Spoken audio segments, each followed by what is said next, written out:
in today's lesson, we're going to go over the intro into graphing. So we're going to talk about some linear functions, how they relate, how to set them up, how to evaluate them, and things of that nature. So let's start off with part 1, graphing. So to start off with, the introduction into a linear function would be a mathematical process that relates two or more quantities to one another. So think of some real-life examples. A few could be paying for an hourly job, or the amount of miles you have driven on one tank of gas. Think to yourself, pause this video, think to yourself of some other examples of real life where you could see a linear function in your own world. Okay. So when we talk about linear functions, or any kind of functions, it really brings up the fact of independent variables versus dependent variables.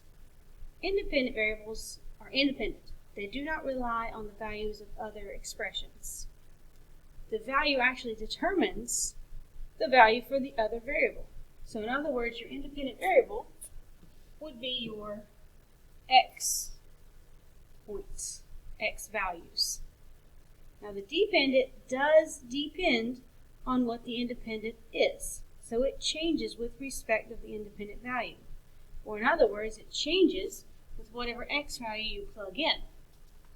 So these are known as your y values, or also known as your f of x value. We'll see what f of x means in just a little bit. So the basic thing to take away is independent variables, those are your x's. Dependent variables will be your y coordinates. We're going to graph, so you know we're going to need those x and y coordinates. So we need to know both of them. Alright, so some notation. You just saw f of x. It replaces your y. So in other words, f of x is equal to your y.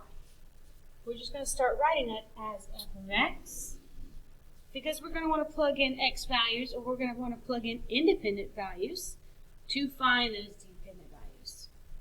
To read this, it is read as f of x. So f of x. It just means your y. It's just now we've written it this way because we're going to plug in x values to find the y values. So evaluating functions. In other words, plugging them in and solving for them. So evaluate the following function. You have f of x is equal to 2x minus 5. Looking at that linear function up at the top. And for a, b, and c, we are going to find the following. So f of 5. F of 5. So to find f of 5, we plug in 5 for my x. So you see how I plugged in my 5 here? That's my x value, that's my independent value. When I plug it in, this time I get a 5, but it won't always be the same as your input. So if your input or your independent variable is 5, your dependent variable for this case will also be 5. So your coordinates, if you were to graph this, would look like 5, 5. Your x and your y. Pause this video and try b and c for me. Okay? So I hope you had a chance to look at b. So b is read as f of 0. So I'm literally plugging that 0 in for my x value, my independent variable. And I get a negative 5 this time, because 2 times 0 is 0. 0 minus 5, negative 5. So that point would look like 0 for my x, negative 5 for my y. How did c go for you? If I plug that negative 2 in there, I have my input here, my independent variable being plugged in, and I get a negative 9 as my dependent variable. So what would that point look like? Negative 2, negative 9. So independent variable, dependent variable. Alright, so that's pretty much evaluating functions. And usually what follows after that is talking about domain and range. So you may have already read some of your notes from your 143 class about domain and range, but here's a little bit more in case there's still some confusion there. Domain of a function is the complete set of possible values of the independent variable.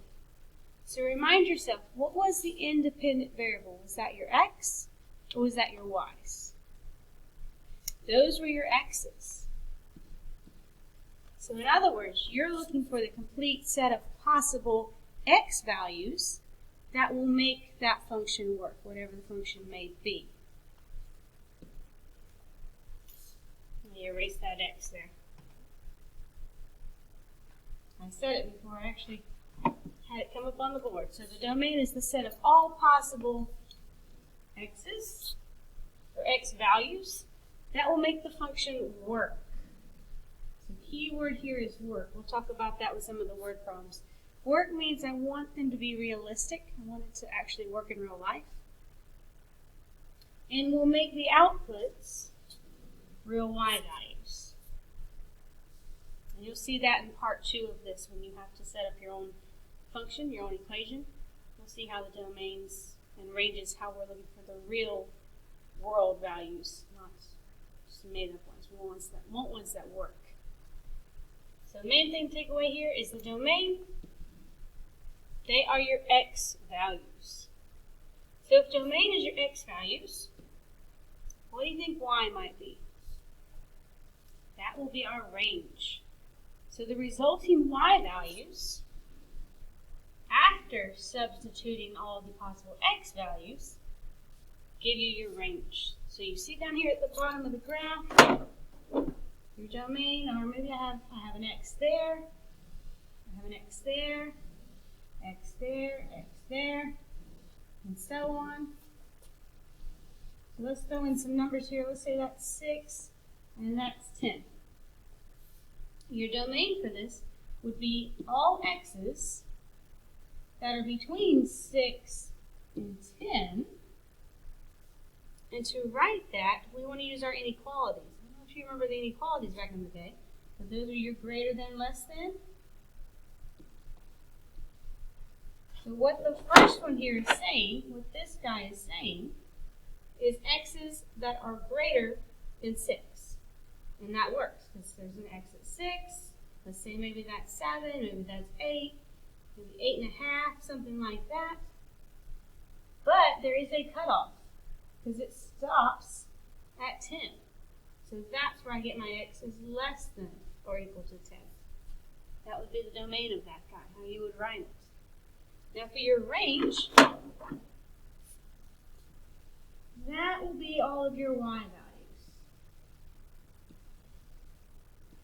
You see you have multiple y values here. It hits here, hits there. Let's say that's a 3 and let's say that's a 9. We're just kind of making up numbers there. That's telling me all the y's between 3 and 9 are in my function. Do I have a range at 1? So if y is 1, is there a range at 1? You scan across, and it does not, because you're trying to hit the blue line. The blue line is your actual function. One given to you before I start drawing all over it. That is your actual function. Because 1 does not hit that function, 1 is not in your range. What about 2 for your y? Say 2 right here. It also does not hit your function. So it doesn't start till 3 here.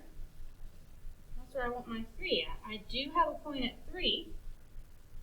And let's say 4, 5, 6, 7. I didn't make it exactly perfect here. But I want to stop it at 9. So my range for this, they're my y values. It's going between 3 and 9. Think about how your inequalities would look there. My y could be a 3, so it could equal to a 3. But it also could be larger than a 3. So y could be greater than or equal to 3 in this case. Now for 9, y could equal 9, because there's an actual point at 9. But y is less than 9, because it's not going over 9. So what this is telling me is that y could be 3, 4, 5, 6, 7, 8, or 9 for my range. It's just you're not going to want to have to list out every single point, because these are going to get larger as you go on. So by doing inequality here, you can list all of those at one time without actually writing out each one. All right. So you do hear me say input and output a lot. I do kind of go back and forth on that. They mean the same thing. So the domain is known as your inputs, because remember, those are your x's. Those are the independent variables that you are inputting into that function to get an output. So another word for range could be the output of values. It's still your y's, or now known as f of x, right? It will be the value that you get after you put that independent variable in there. Just another way of saying it, in case you see it in some of your word problems. All right, last slide on this. So x is the input value, therefore it is the independent variable. Y is the output value, therefore it is the dependent variable. So y is your f of x at this point. It is also your range. Input value is x, which is now your domains. So mainly get that down pat. What it means to be a domain, what it means to be a range. All right, thank you guys.